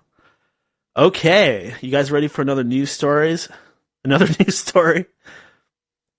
Okay, this one comes from thesun.co.uk, or one of our favorite publications. Close encounter, but no cigar. Readings of cigar-shaped comet Oumuamua show no signs of alien technology. Scientists analyzing electromagnetic signal emitted by the object have found no proof of extraterrestrial technology so far. This article is by Gianluca Vagnina, and it says, no signs of alien life have emerged from the initial scans of the cigar-shaped comet Oumuamua. I'm looking at a picture of Oumuamua right now. It looks like a big chunk of rock, a big long chunk of rock. Scientists have been speculating on the nature of the object, with some suggesting it could be a broken spacecraft. Stephen Hawking is leading Breakthrough Listen, a team of scientists who have been following the interstellar comet for 10 hours. They found no evidence so far of artificial signals emitted by the object, but analyzing all the data collected will take some time. Scientists are observing the comet with the Green Bank telescope in West Virginia to try to catch electromagnetic signals that could not be produced by natural celestial objects. The rock has attracted so much attention for a number of reasons, starting from its peculiar needle shape. Oumuamua orbits at an angle contrary to the regular behavior of comets that follow an ellipse-shaped orbit around the sun. The object tumbles smoothly through our solar system instead of simply moving like other asteroids. Okay, there's more that it says here, but I'm not going to read all that. I don't want to put you guys to sleep. So Stephen Hawking is leading the research team. That sounds like a good idea because he is quite the evil genius. He's quite the smarty pants. And I think that that's a good job for him. Apparently nobody told him that the Earth is flat or that space is fake, since he seems to be very interested in this comet. There was a lot of speculation that this could be something because of its shape, but it just so happens that there are really big dick-shaped rocks floating around out there. I'm sorry, it's not a UFO. It's just a big-ass dick-shaped rock. Maybe it was part of some sort of statue and it broke off and now there's just a giant penis floating through space, tumbling around, getting ready to smack our planet, get dick slapped by this giant comet. Our planet's about to get dick slapped by a giant comet, and that's going to cause the end of days. The true end time scenario. Okay, enough of this. I do want to once again recommend all of my fans out there, all of my listeners. I know some of you don't like being called fans. You find that derogatory. All of my listeners out there. Go watch Mr. Robot. If you like this show, if you like the topics that we discuss on this show, definitely watch that show. I just watched the last episode, and once again, it is getting really good. I thought maybe it was declining. I thought maybe the stories weren't as good, but no, it is seriously better than ever. Go watch that show right now. if you enjoy things like Anonymous and big elitists making huge power moves and hacking and things like that, go watch that show right now. And also listen to the End of Days Radio interview with Greg Hausch. He is the man behind the scenes of Mr. Robot, and I had the pleasure of interviewing him. So just go to endofdaysradio.com, scroll down, go back to the past until you find that interview, click play. Also, I have another letter here. Excuse me. It says, "Hi, Dan. This is from an anonymous source, so I don't know who it's from, but it says, is there any way that this whole thing could turn into a book or a movie someday?" That is a great question, and absolutely something that I have thought about quite a bit. I have thought about writing some sort of book about the topics that we discuss here. A movie, I'm sure that would come much later. But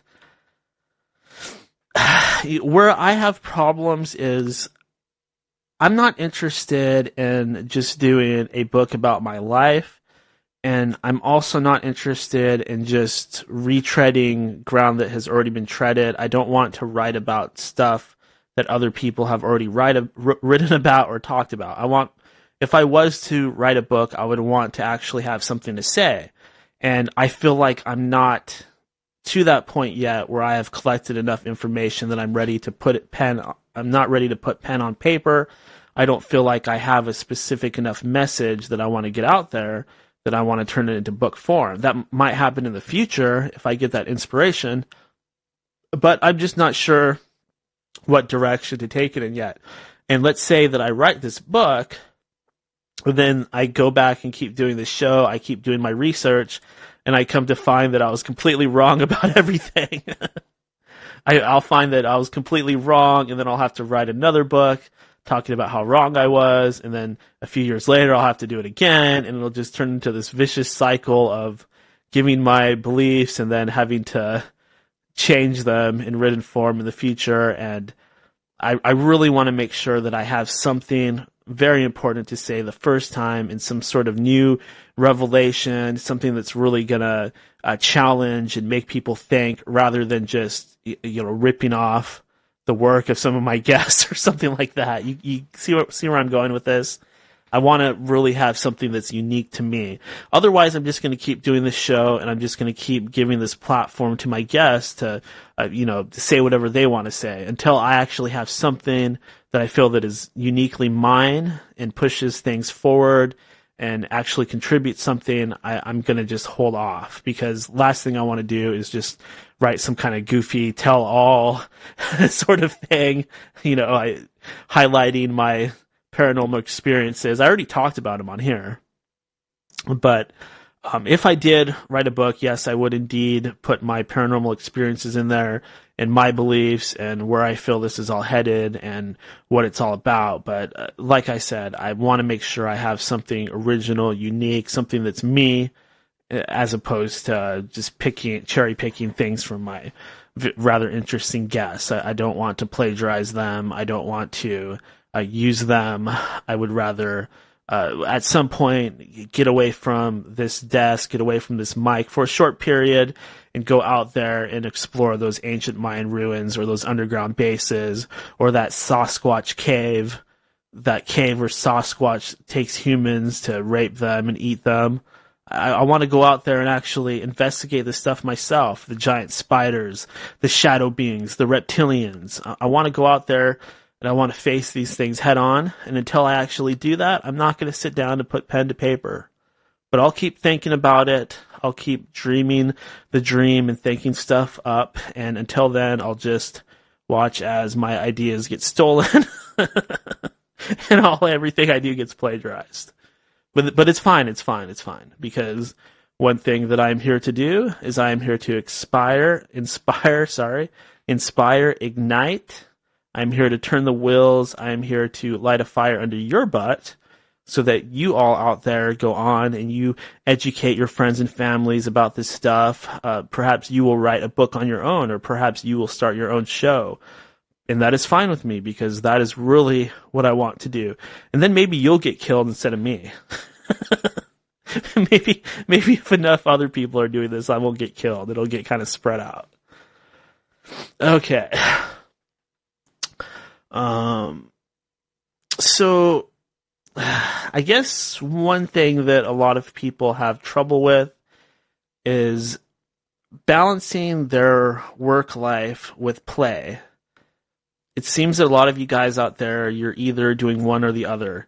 Either you've given up on the idea of success and making money and making something of yourself, and now you just kind of party all day and look for ways to escape, or you are completely obsessed with your career.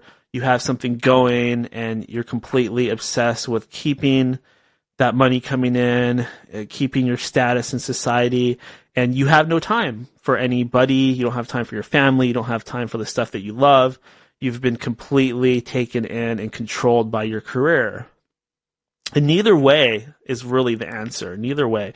You got to have a good work-life balance. Do not let your employer exploit you. Do not let them get you working 50, 60 hours a week without compensating you. Don't let them do that to you. Make sure that you maintain your individual sovereignty. Make sure that you maintain your freedom. Do not let anybody swindle you, take you in, get you to sign anything. Make sure that you have a good balance between work and play, because, hey, making money is important, success is important, but if you are busy all the time maintaining that success, that's called wearing a pair of golden handcuffs. Just because they're made of gold doesn't mean that they're not handcuffs. There's no point in going out there and making all that money and having that success if you aren't able to actually enjoy yourself. If you're not having fun, if you're not doing what you know in your heart that you are here to do, then you are just falling victim of another trap, another distraction, and you are letting the material world, the matrix, take you in, play with your head, and get you all confused about what you're really here for. Don't let it happen. Don't fall off the wagon. Don't give up control of the will. Maintain that balance. Keep yourself spiritually aligned. And if you feel yourself starting to crumble, starting to fall, if they are indeed getting to you, then it's time to take a break. It's time to withdraw. It's time to recharge your batteries and save your energy until you do feel right as rain, and then you go out there and you hit it again and you face the day and you make it happen. That's how we do it. So keep that balance. Keep that work life and play life balanced. Make sure that you are spending your time wisely. Make sure you're being strategic. Use your phone. If you've got one of those notation programs on your phone and a calendar, you've got everything you need. It's time to get organized, because the more organized you are, the more money you're going to make, the more free time you're going to have. The more organized you are, the more power you will have, the more capability you will have to do anything that you want. These are the tools of a god. Being organized turns you into the God that you are inside. So get balanced, get organized, and awaken that inner God inside of you, and then you can do anything that you set your mind to. A lot of people want to know my current stance on aliens. They'll say, Daniel, you used to talk a lot about aliens. It seems like you don't talk about aliens as much anymore. Yeah, that's true. I don't talk about aliens so much anymore. There was a time when I was very into the alienology. I was very into the extraterrestrial communities out there. I mean, the online communities of people that talk about extraterrestrials, not actual. Well, you know what I mean. But I have kind of softened on that stance a bit. And part of that is because I just don't know. I don't know what the ultimate truth is. I don't know I don't know what's behind the curtain. I don't know who's ultimately pulling the strings. The human stuff is very easy to prove. There's documents, there's evidence, there's Freemasonic halls in every little town. There's just so much, the stuff on the money. There's so much to prove the human element out there. And you could say that there's quite a bit out there to prove the alien element with all the footage and all the things that I've seen with my own eyes and all the eyewitness accounts and the abductees. And I totally agree that there is enough out there to prove it. Of course there is. There's stuff like the Phoenix Lights, the Rendlesham Forest incident, Roswell. It just goes on and on. But the thing is that there are so many answers people give to these things. I've seen it be called Project Bluebeam, or an artificial intelligence, or it's demons, or it's aliens, or it's humans pretending to be aliens, or it's demons pretending to be aliens, or it's humans pretending to be aliens, pretending to be demons, or demons pretending to be humans, pretending to be aliens, pretending to be chipmunks, pretending to be cartoon characters. There's so many different possibilities, right? And who am I to pick and choose or tell you what the truth is? Who am I to tell you what the truth is? I don't know.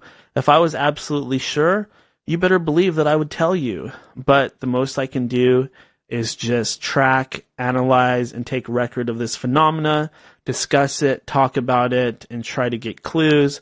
But ultimately, I do not know what it is.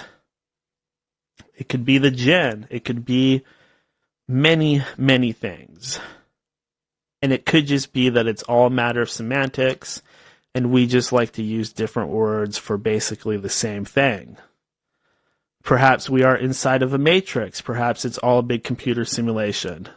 These are all very viable and real possibilities, and maybe that's why we're here, so we can discern, so that we could try our best to figure out what is really going on.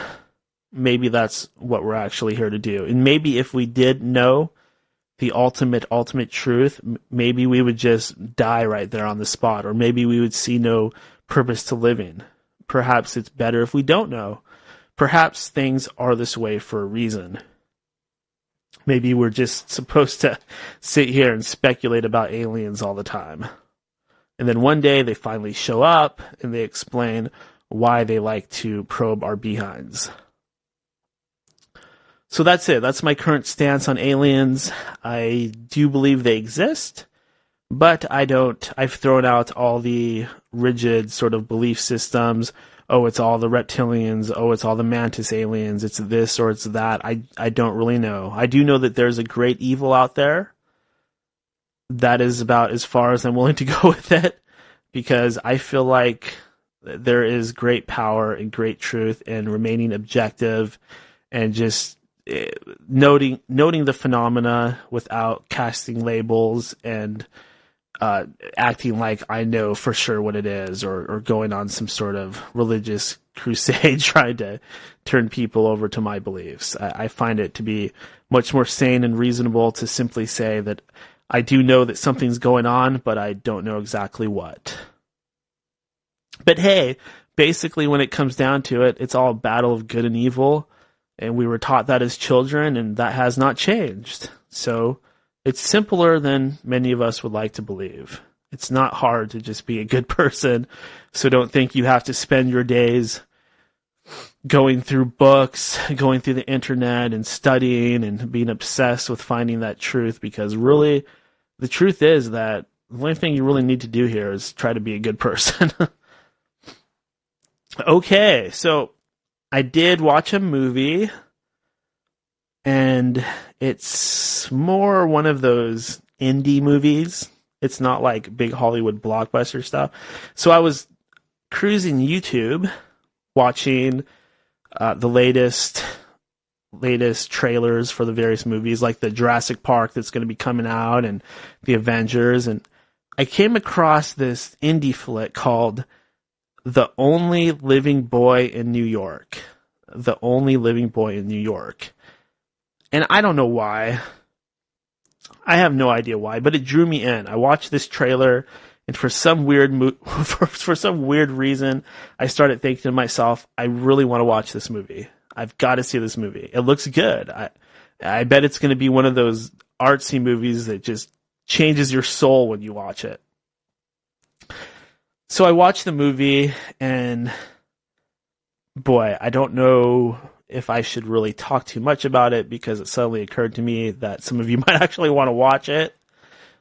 But I'm not really sure what to rate this movie.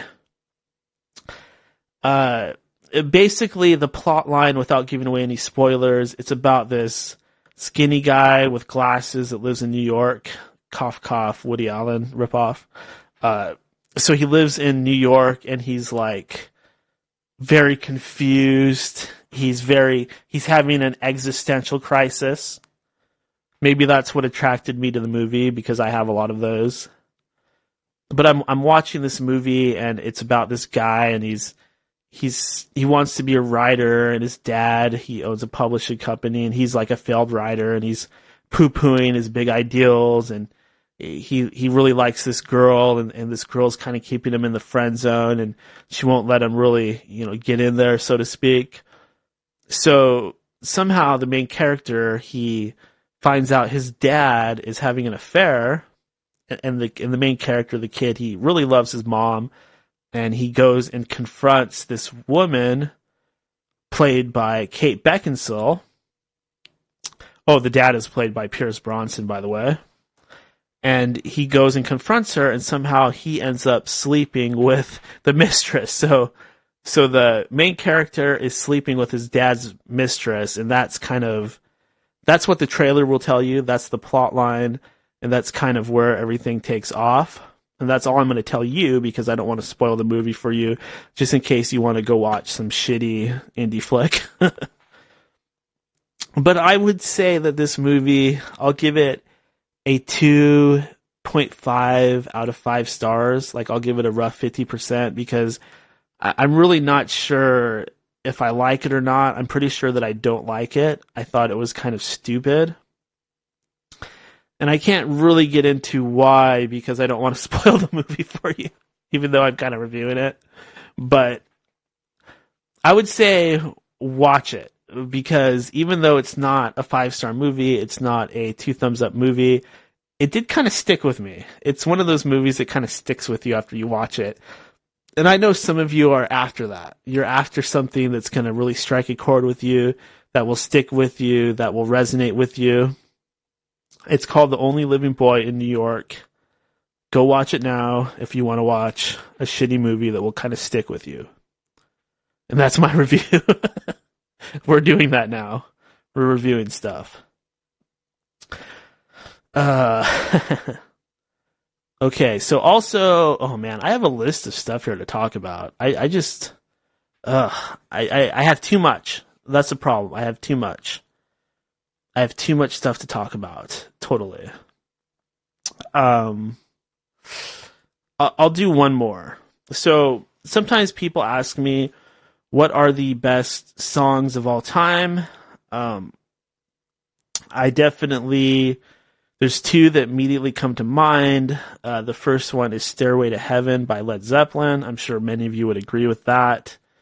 Best songs of all time. I know that there's some talk of the melody being plagiarized, blah, blah, blah. I totally get that. But I still think it's a great song. It's an amazing piece of art, and it tells a story. It's got the philosophy in there. It's got everything. So absolutely Stairway to Heaven. And then number 2, I'm going to have to go with Bohemian Rhapsody by Queen. Very obvious pick to me. Definitely no contest there. A good contender for number 1 too. Bohemian Rhapsody. It just seems like bands back then, they put more effort in there, more effort into the composition. They took it very seriously. A lot of the songs were very progressive. They included a lot of variance with the instrumentation. It's not like nowadays where you steal a beat from some old song from the 60s or 70s, and then you throw the auto-tune on top of it, and you have a song. Back then, it seems like they tried quite a bit harder. And if you know of any songs that you think are more important than Stairway to Heaven by Led Zeppelin or Bohemian Rhapsody by Queen, they hit me up with an email, contact me on Twitter, let me know why I'm wrong and what you think should be in there with the best songs of all time. And as far as the number 3, I just haven't decided yet.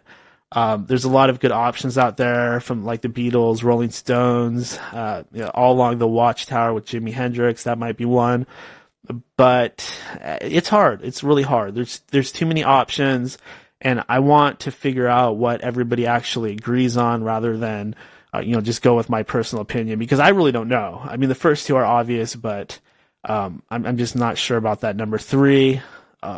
So if you have any ideas, hit me up.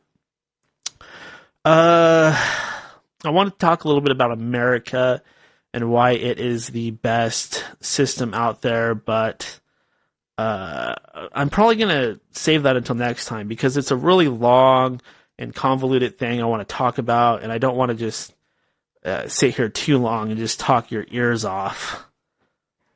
But we do have to do the mind-blowing moment of the day, so let me grab my maraca.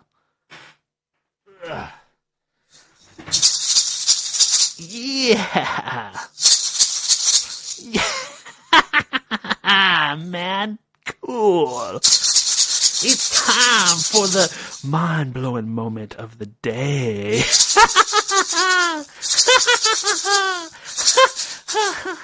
Okay, so today's mind-blowing moment of the day is, I'm going to go ahead and say that it's when V was talking about the direct voice-to-call skull technologies, and it's not that I haven't heard about them before, but I really like the way that he laid it out, and he brought up the NLP. I think NLP is a big part of this, and if you don't know what NLP stands for, it stands for Neuro-Linguistic Programming. And what that means is that there are many subliminal ways to affect a person's brain by using the right words. There are ways to plant information in somebody's head with a seed. By stringing the correct letters together, you can actually have an effect on the human mind that the conscious mind isn't going to pick up right away. And there's quite a bit to it, and there's even people that do seminars and write books about NLP. So if you haven't heard about it, I really recommend you go and check that out, because it really is a big part of what we're doing here. Not that I am throwing out NLP at you, but that we want to notice this stuff. We want to know what sort of technologies that these people, these elitists, these black budget programs, the powers that be, we want to know what sort of weapons they're using against us. So NLP is one of the big ones. I think with any sort of mind control, advertising, sales, media, you're going to run into a lot of NLP. So please go and check that out. Otherwise, I am looking to get a virtual reality headset, so I do want to try that. Really excited to try the virtual reality pornography. I'm just kidding. Calm down. No, I'm not kidding. I really want to try it. No, I'm kidding. But other than that, hey, that's it. I pretty much covered most of what I wanted to cover today. There are a few things that I didn't get to, but I will go ahead and just save them for next week. I do apologize. I know that a lot of you get mad when I don't do a full 3-hour show, but hey, that's all we got for today. I will try to go longer next week. I do want to make a definite commitment to get at least 3 hours to you every week. We only did about, 2 hours and 20 minutes today. But I will work on making sure that we do longer, fuller shows so that you can get all the end of days that you need. Yeah. Oh, yeah. Okay. And once again, if you want any information about me, if you want to participate in the forum, the chat room, if you want to get any of my contact information or social media information, if you want to look at the upcoming schedule, if you want to donate to End of Days Radio, if you want to listen to past episodes of End of Days Radio, or just listen to the 24/7 stream of End of Days Radio, go to endofdaysradio.com. Yeah, .com. That's also where you can link to our Facebook page. That's where you can link to the YouTube channel. Everything is there. endofdaysradio.com. And remember, if you have any feedback you want to give me, that's Daniel, endofdaysradio@gmail.com. If you just want to contact me a little bit more directly. And hey, that's it. Put a fork in me. I am done. That is enough fun for today. Do not have anybody scheduled yet, but I will be going through my emails. I will be making some phone calls. I will be talking to some very important individuals. I will be doing some spells. I will be hitting it from every possible angle. We've got some big stuff headed your way. I am very hard at work making this the best and greatest radio program that has ever existed, and I will continue to do so. So I will see you next week. If for some reason there's no show next week, which is always a possibility, I will see you the week after, but I will definitely see you soon, and we will continue to rage into the night, and we will continue to fight the good fight, and we will continue to kick some ass, as V would say. He's busy kicking ass, and we're busy kicking ass too, so we will kick some more ass next week. And until then, this is Daniel. This is the end of days, and we are riding the black ship into the night. Until next time, I love you guys, and I will talk to you later.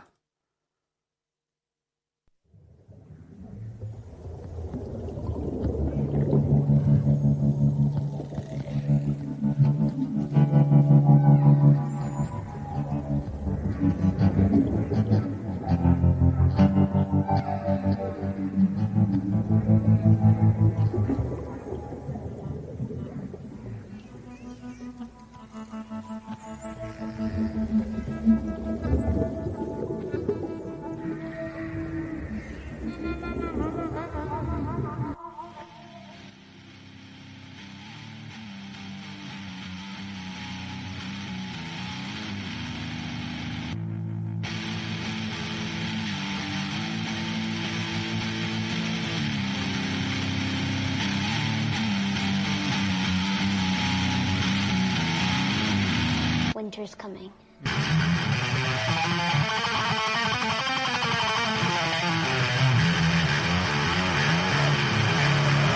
The king has returned from the broken ruins of Babylon. This is